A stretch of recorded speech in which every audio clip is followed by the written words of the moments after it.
Louisiana hot wings Air fried. on the Ninja Foodie. Okay, so here's 10 chicken wings that we rinsed, dried, put in a bowl with about a 1/4 cup olive oil, 2 tablespoons of Creole seasoning, 1 tablespoon of lemon pepper, and about a 1/4 cup of Parmesan cheese, and tossed it all together. Put our chicken wings in our air fryer. It's a air fryer Ninja Foodie, and we're gonna turn it on and set it for air fry. Wants me to shut the lid. We're gonna turn it on 390 because I want it to cook on the inside before it's completely cooked on the outside. We're gonna set it for 15 minutes and start. We're back.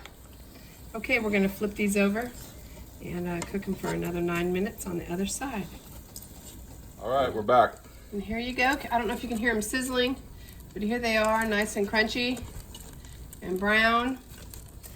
Now we will bring them over and dip them in our wing sauce, which is just a 1/4 bottle of hot wing sauce and a 1/4 stick of butter mixed together. And I just roll them in there. And here you go. Back. Louisiana hot wings, deep fried in our air fryer with a side of fresh veggies.